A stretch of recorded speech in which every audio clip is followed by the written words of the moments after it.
नमस्कार दोस्तों, जय श्री कृष्णा। आप सभी का हमारे चैनल पर हार्दिक स्वागत है। आज हम आपके लिए लेकर आए हैं एक पवित्र कथा जिसमें गौ माता ने बताया है कि कौन से पाप इंसान को गरीबी और दुखों की ओर ले जाते हैं। इस अद्भुत कथा को ध्यानपूर्वक सुनने मात्र से आपके जीवन के सभी दुख और कष्ट समाप्त हो सकते हैं। ये कथा आपकी पारिवारिक परेशानियों का समाधान बन सकती है। इसे अंत तक जरूर देखें। इसमें हम जानेंगे कि गौ माता ने इंसान के कौन से पापों को उसकी गरीबी और दुखों का मुख्य कारण बताया है। प्रिय भक्तों, एक समय की बात है जब भगवान शिव और माता पार्वती कैलाश पर्वत पर शांत और दिव्य वातावरण में विराजमान थे। दोनों पृथ्वी लोक के सौंदर्य का आनंद ले रहे थे। तभी माता पार्वती ने भगवान शिव से कहा, हे नाथ, हमें पृथ्वी लोक पर घूमे हुए बहुत समय हो गया है। मेरा मन कहता है कि आज हमें वहां जाकर भ्रमण करना चाहिए। भगवान शिव मुस्कुराते हुए बोले, हे पार्वती, तुमने सही कहा। आज हमें पृथ्वी लोक पर जाकर देखना चाहिए कि वहां क्या हो रहा है। ये कहकर भगवान शिव और माता पार्वती पृथ्वी लोक पर प्रकट हुए। तभी एक गाय भगवान शिव और माता पार्वती के पास आकर खड़ी हो गई। गाय ने विनम्रता से झुककर कहा, हे प्रभु, आपके दर्शन पाकर मैं धन्य हो गई। मेरे मन में एक प्रश्न है जिसका उत्तर मुझे आज तक किसी संत या ज्ञानी से नहीं मिल सका। कृपा करके मेरे इस प्रश्न का उत्तर दे। भगवान शिव ने कहा, पूछो गौ माता, तुम्हारे मन में क्या प्रश्न है। गाय ने पूछा, हे प्रभु, ऐसा कौन सा पाप है जिसके कारण इंसान को गरीबी का सामना करना पड़ता है। भगवान शिव ने कहा, हे गौ माता, मैं तुम्हारे प्रश्न का उत्तर एक कथा के माध्यम से दूंगा ताकि तुम्हें इसे समझने में आसानी हो। फिर भगवान शिव ने कथा सुनाना आरंभ किया। ये बहुत प्राचीन समय की बात है। चंद्रपुर नगर में एक ईमानदार सेठ रहता था। उसके 2 पुत्र थे जो अपने पिता की तरह ही दयालु और नेक स्वभाव के थे। सेठ का परिवार सुख शांति से जीवन व्यतीत कर रहा था। सेठ ने अपने दोनों बेटों का विवाह बड़ी धूमधाम से किया। उसकी दोनों बहुएं भी संस्कारी और परिवार के प्रति समर्पित थी। वो घर के सभी कार्यों को मिलजुल कर करती थी और उनके आगमन से परिवार में और अधिक आनंद छा गया। जब सेठ की छोटी बहू घर आई तो ऐसा प्रतीत हुआ मानो स्वयं माता लक्ष्मी ने उनके घर में प्रवेश कर लिया हो। उसके आगमन के बाद सेठ के व्यापार में 2 गुना लाभ होने लगा। उनके घर में कभी धन या अन्न की कमी नहीं हुई। हालांकि छोटी बहू के स्वभाव में एक खासियत थी। वो घर के हर सदस्य की सेवा करती और हमेशा सकारात्मक सोच रखती थी। वो नियमित रूप से दान पुण्य भी करती थी और दूसरों की मदद करना अपना धर्म समझती थी। सेठ के दोनों पुत्र आपस में मिलजुल कर रहते थे और उनकी दोनों पत्नियां भी एक दूसरे के प्रति प्रेम और सम्मान का भाव रखती थी। घर में हर काम को करने से पहले पूरा परिवार मिलकर विचार करता और फिर उस कार्य को आरंभ करता। एक दिन सेठ ने अपने दोनों बेटों और बहुओं को बुलाया और कहा, पुत्रों, अब मैं बूढ़ा हो गया हूँ और मुझसे व्यापार संभालना कठिन हो गया है। इसीलिए मैं ये जिम्मेदारी तुम दोनों को सौंप रहा हूँ। पिता की बात को आदरपूर्वक स्वीकार करते हुए दोनों पुत्रों ने पूरे मन से व्यापार संभाला। सेठ ये देखकर बहुत खुश था कि उसका परिवार प्रेम और सद्भाव से रह रहा है। उसके दोनों बेटे व्यापार में निपुणता दिखा रहे थे और उसकी बहुएं घर को शांतिपूर्वक और सुखी बनाए हुए थी। ये सब देखकर सेठ निश्चित होकर चैन की नींद सोने लगा। लेकिन दोस्तों, जब नगर के बाकी लोगों ने सेठ के सुखमय जीवन और परिवार की एकता को देखा तो उनके मन में जलन पैदा होने लगी। वो सोचते, सेठ का जीवन कितना सुखद और आरामदायक है। उसका व्यापार दिन ब दिन तरक्की कर रहा है और उसके परिवार में ना तो झगड़े हैं और ना ही कोई परेशानी। धीरे धीरे उनकी ये ईर्ष्या गहरी होती गई। भगवान शिव ने गौ माता से कहा, हे गौ माता, ये मनुष्य का स्वभाव है कि जब वो किसी को फलते फूलते देखता है तो उसकी सफलता से जलन महसूस करने लगता है। इंसान अपनी सफलता से जितना प्रसन्न नहीं होता, उससे कहीं अधिक वो दूसरों की तरक्की देखकर बेचैन हो जाता है। यही ईर्ष्या नगरवासियों के मन में सेठ के प्रति द्वेष का कारण बन गई थी।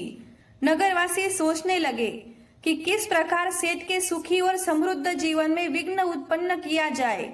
उनके मन में एक षड्यंत्र की योजना बनने लगी।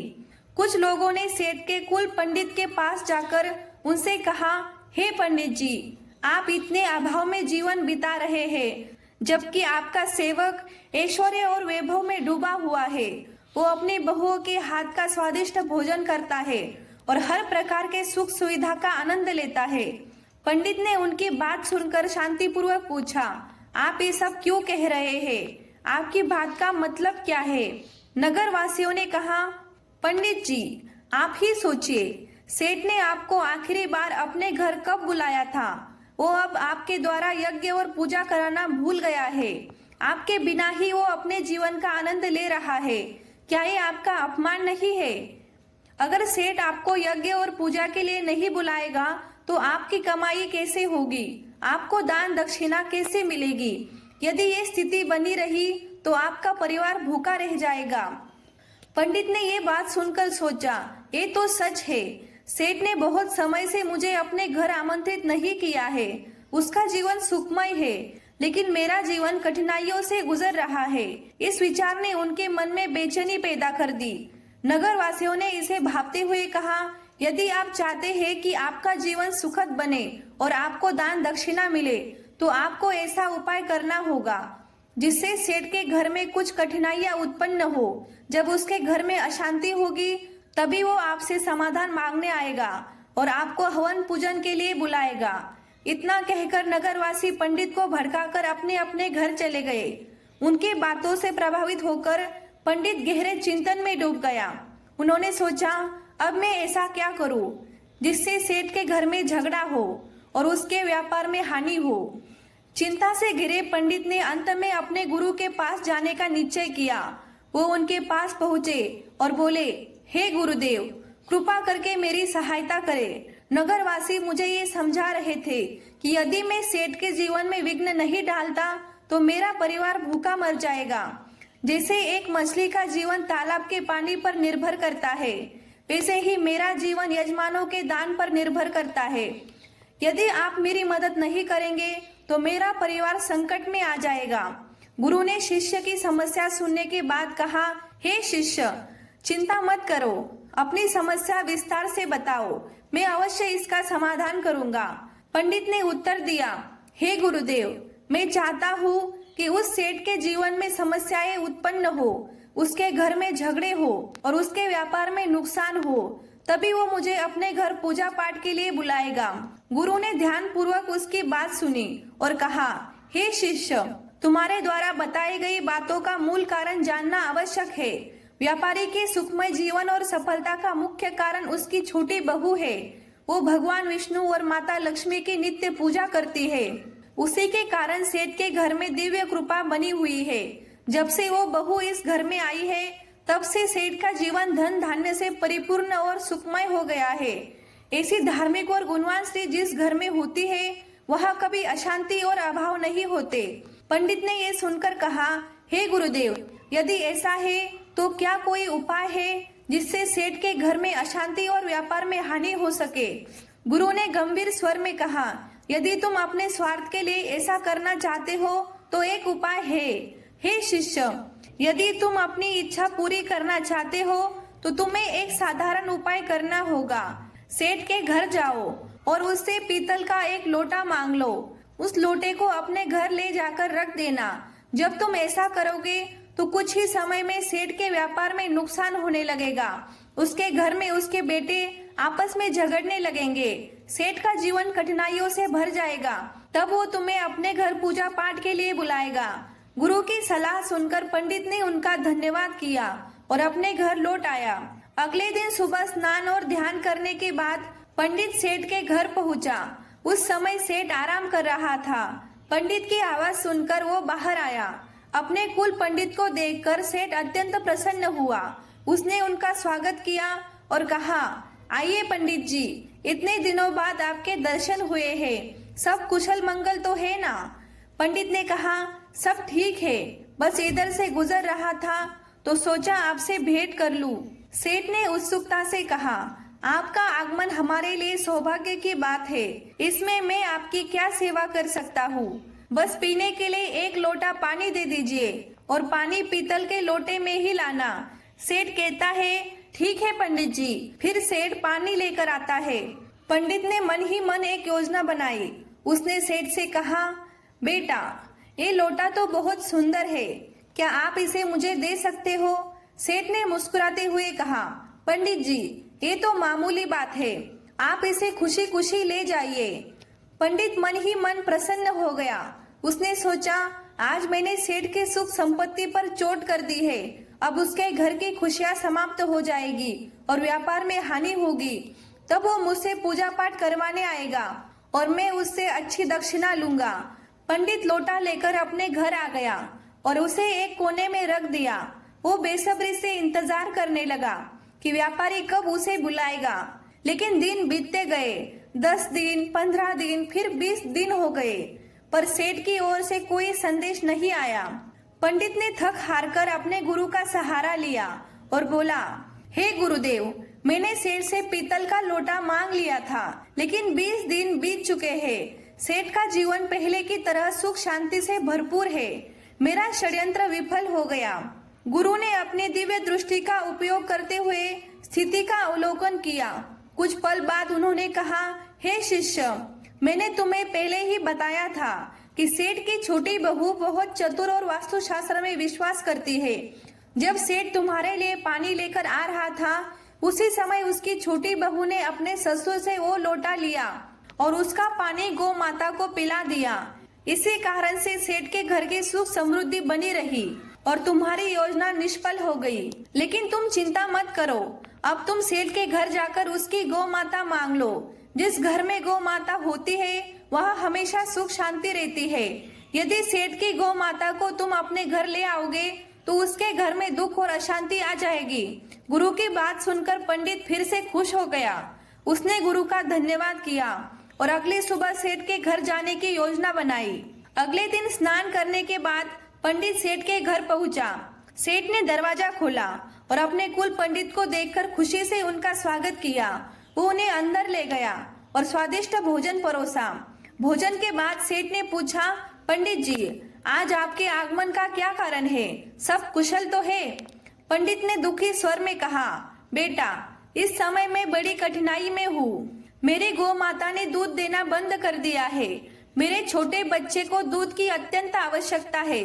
उसकी उम्र ऐसी है कि बिना दूध के वो जीवित नहीं रह सकता।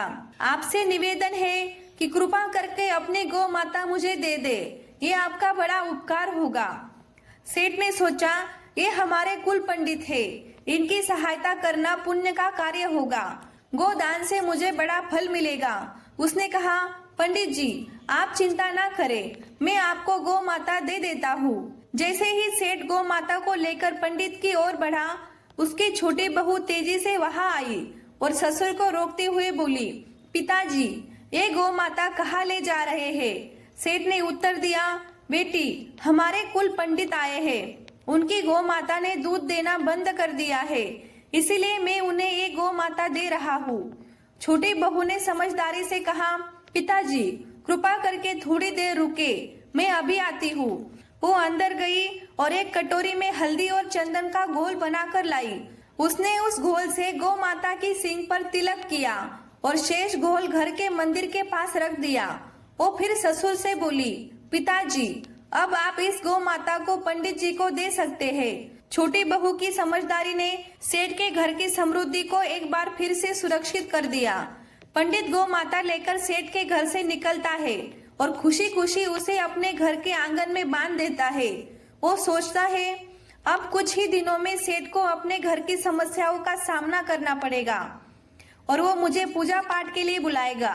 इस विचार से पंडित मन ही मन प्रसन्न होता है और सेठ के बुलावे का बेसब्री से इंतजार करने लगता है। लेकिन कई दिन बीतने के बाद भी सेठ की ओर से कोई संदेश नहीं आता। उसे समझ नहीं आ रहा था कि ऐसा क्यों हो रहा है। आखिरकार वो फिर से अपने गुरु के पास गया और बोला, हे गुरुदेव, मैं सेठ की गौ माता अपने घर ले आया, लेकिन अब तक सेठ के जीवन में कोई कष्ट नहीं आया। वो तो पहले से भी अधिक सुख और शांति से अपना जीवन जी रहा है। गुरु ने गहरी सोच में डूबकर अपनी दिव्य दृष्टि से सब कुछ देखा और कहा, हे शिष्य, मैंने पहले ही कहा था कि सेठ की छोटी बहू बहुत बुद्धिमान और चतुर है। उसने तुम्हारे षड्यंत्र को भांप लिया था। जब तुम सेठ से गौ माता मांगने गए थे, तब उसने गौ माता की सींग पर जो विशेष रंग लगाया था, वही उसके घर की सुख शांति का कारण है। उसने उस रंग को मंदिर के पास रख दिया था, जिससे उनके घर का सुख वही बंधा रहा। तुम्हारा ये प्रयास विफल हो गया, लेकिन चिंता मत करो। अब तुम सेठ के घर जाओ और वो रंग भरी कटोरी मांग लो। उस रंग को अपने घर लाने के बाद ही तुम सेठ के सुख को समाप्त कर पाओगे। गुरु की बात सुनकर पंडित ने उनकी सलाह मानी और सेठ के घर पहुंचा। उसने बहाने से सेठ से रंग भरी कटोरी मांगी। सेठ बिना कुछ समझे कटोरी लेने के लिए अंदर गया। उधर सेठ की छोटी बहू पहले ही सतर्क थी। उसने वो पुराना रंग निकालकर कटोरी में नया रंग भर दिया। जब सेठ कटोरी लेकर बाहर आया तो उसने वो कटोरी पंडित को दे दी। पंडित रंग की कटोरी लेकर अपने घर लौट आया और खुशी खुशी सोचने लगा, अब तो सेठ का जीवन शीघ्र ही समस्याओं से भर जाएगा और वो मुझे बुलाने पर मजबूर हो जाएगा। लेकिन महीनों बीत गए और सेठ का जीवन पहले से भी अधिक सुखमय और समृद्ध होता चला गया। थक हारकर पंडित फिर से अपने गुरु के पास गया और बोला, हे गुरुदेव, ऐसा लगता है कि मेरे सारे प्रयास व्यर्थ हो गए हैं। गुरु ने अपनी दिव्य दृष्टि से फिर से सब कुछ देखा और बोले, हे शिष्य, सेठ की छोटी बहू अत्यंत चतुर है। उसने तुम्हारे इरादों को पहले ही समझ लिया था। उसने कटोरी में से वो रंग निकाल दिया था जो गौ माता को लगाया गया था। इसी कारण सेठ की सुख समृद्धि अब भी बनी हुई है। जब तक वो छोटी बहू सेठ के घर में रहेगी, तब तक तुम सेठ का कुछ नहीं बिगाड़ सकोगे। अब तुम्हें किसी भी तरह से उस छोटी बहू को सेठ के घर से बाहर करना होगा, तभी सेठ के जीवन में कष्ट आएंगे। गुरु की सलाह को ध्यान में रखते हुए पंडित ने एक नई योजना बनाई, जो अब उसे अपनी सफलता की ओर ले जाने वाली थी। पंडित ने सोचा कि अब उसके पास केवल एक ही रास्ता बचा है, छोटी बहू को घर से बाहर करना। उसने घर लौटकर सेठ की छोटी बहू को घर से निकालने की योजना बनानी शुरू की। अगले दिन पंडित चिंतित और परेशान स्थिति में सेठ के घर पहुंचा। सेठ ने उसे इस अवस्था में देखा और चिंतित होकर पूछा, पंडित जी, क्या बात है? आप इतने परेशान क्यों हो? पंडित ने गंभीर स्वर में कहा, बेटा जी, आपके घर पर एक बहुत बड़ा संकट मंडरा रहा है। यदि आपने जल्द ही इसका समाधान नहीं किया तो आपका सुखमय जीवन बर्बाद हो जाएगा। आपके बेटों का व्यापार में बड़ा नुकसान होगा और आपके परिवार में विपत्ति का पहाड़ टूट पड़ेगा।